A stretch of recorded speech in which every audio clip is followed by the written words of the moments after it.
دوست بڑی جلدی ناراض ہو جاتے ہیں۔ ایک مسئلہ یہ ہے کہ جی کوئی ڈانسر ہے، خسرا ہے، شی میل ہے،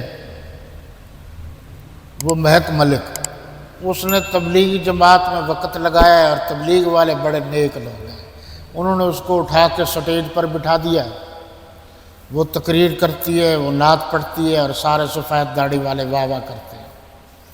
میں نے پہلے بھی عرض کیا تھا کہ خدا کے لیے اگر آپ کو میری بات پر اعتراض ہو تو شیخ الاسلام مولانا مفتی تقی عثمانی صاحب تو زندہ ہیں، ان سے پوچھ لو، دارالعلوم دیوبند سے پوچھ لو، باقی بڑے بزرگوں سے پوچھو، یہ طریقہ کار غلط ہے۔ یہ جو مرد حضرات، پھر سن لو، یہ جو مرد حضرات خسروں کو تبلیغ کی دعوت کے بہانے ملتے ہیں، گلے ملتے ہیں، اور یہ دکھایا جا رہا ہے کہ چوم رہے ہیں۔ طارق جمیل نامی ان پڑھ مولوی وہ اس کو گلے لگاتا ہے، پھر وہ اٹھتا ہے تو پھر اس کو گلے لگاتا ہے، اور پھر سارے بزرگ اکٹھے ہو رہے ہیں، تو اگلا منظر تو یہی ہوگا نا کہ تبلیغ والے ان کو کہیں گے بھائی دوستو بزرگوں میں ایک ملک آ رہی ہے فلاں مسجد میں، لہذا جلدی جلدی آؤ اللہ کی رضا خوشنودی کے لیے۔ کیا تماشے بنا رکھے، یہی طریقہ ہے تبلیغ کا۔ اب تک تو بزرگوں سے ہم نے یہ طریقے نہیں سیکھے، میں ایک بڑے عرصے سے تبلیغی جماعت میں، یا تبلیغی جماعت کے بزرگوں نے یہی طریقہ بتا رکھا ہے۔ ایک شکایت یہ ہے جی باہر جا کر مال اچھا ملتا ہے، کھاتے ہیں، جب گھر جاتے ہیں یہ کماتے نہیں ہیں اکثر تبلیغ والے۔ پھر عورتوں سے کہتے ہیں اچھی روٹی پکا کر دو، وہ کہاں سے کمائے؟ اگر وہ خواتین کہتی ہیں کہ ہم نے قرضہ اٹھا کر پیچھے سے گزارا کیا ہے پیسے دو، یہ لڑنا شروع کر دیتے ہیں۔ پھر تبلیغ والوں کی خوبیوں میں سے ایک خوبی یہ ہے جس سے پیسے لیتے ہیں واپس ہی نہیں کرتے، اور بے شمار خوبیوں میں سے یہ ہے کہ بستر مانگ کے لے جائے وہ بستر بھی واپس نہیں کرتے، کہتے ہیں ہم بخشے گئے۔ پھر بے شمار خوبیوں میں سے ایک خوبی یہ ہے کہ کوئی ان کو سمجھانے کی بات کرے، وہ جتنا بڑا عالم ہو یہ ان سے لڑ پڑتے ہیں۔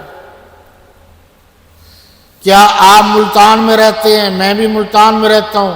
یہ عبدالی مسجد جو ہے تبلیغی جماعت والوں کی، کبھی آپ نے سنا ہے کہ وہاں کوئی فلاں عالم آیا اور درس قرآن دیا آپ کو دعوت ہے؟ کر کیا رہے؟ اور یہ جو ہے کہ قرآن نے کہا ہے کہ الف لام میم ذالک الکتاب لا ریب فیہ، کہ ظاہر ہے قرآن تو لا ریب فیہ کتاب ہے، وہ کہتے ہیں جی ادھر رکھو جی یہ تبلیغ نصاب لا ریب فیہ ہے، اور قرآن کے اوپر کوئی کتاب نہیں رکھی جا سکتی، سب سے اوپر قرآن ہوگا، یہ کتاب رکھ دیتے ہیں، اور پڑھائیوں کے مخالفت کرتے ہیں کہ تعلیم حاصل بھی نہ کرو۔ اس کی وجہ کیا ہے کہ جو پرانے تبلیغی جماعت والے ہیں وہ کافی حد تک ٹھیک ہیں، جو نئے تبلیغی جماعت والے ہیں انہیں پتہ وتا تو ہے کچھ نہیں، 2 4 5 دن لگاتے ہیں پھر یہ مفکر بن جاتے ہیں، جبکہ ہوتے جاہل ہیں۔ میں حیران ہوں تبلیغ نصاب نہیں پڑھ سکتے، جن کو ادراک کا معنی نہیں آتا وہ کہتے ہیں ہمیں مفکر مانو، مسجد کے محراب پر کھڑا کرو، اور جتنے باقی علماء ہیں وہ نیچے بیٹھو اور وہ تقریر کرتا ہے۔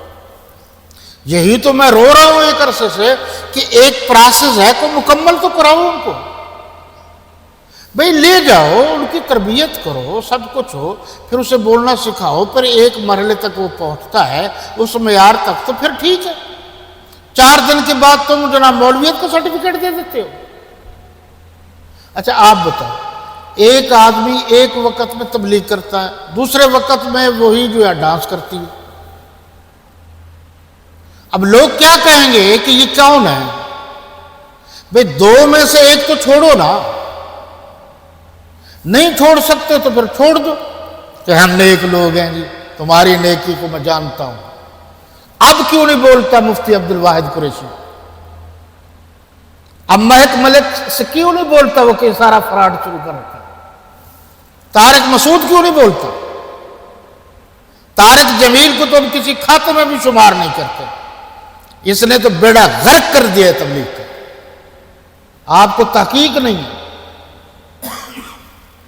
خدا کا خوف کرو، خدا کا خوف کرو۔ سفید ریش بزرگوں، اگر نیکی کی طرف آئے ہو تو نیکی کی طرف آؤ۔ اب مسجد کے محراب میں تم مہک ملک کا ڈانس نما خطاب سن کر تم کہتے ہو ہم نیک ہو گئے، باتیں کرتے ہو صحابہ کرام کی، صحابہ کرام کو جو اللہ کے رسول نے روکا، جو روک گئے جیسے سنا چھوڑ دی ہر چیز جو غلط تھی۔ اس لیے مہک ملک کے دونوں پروگرام بھی بزرگوار دیکھتے اور وہ داڑھیوں والے سے مل رہے ہیں اور داڑھیوں والے اٹھ کر جفیوں سے مل رہے ہیں۔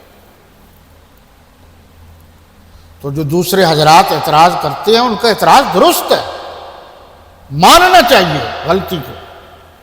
تبلیغی جماعت والے عقل سے کام لیں کہ مولوی ان کے محتاج نہیں ہیں، تم مولویوں کے محتاج ہو، تمہارا دماغ خراب ہو گیا۔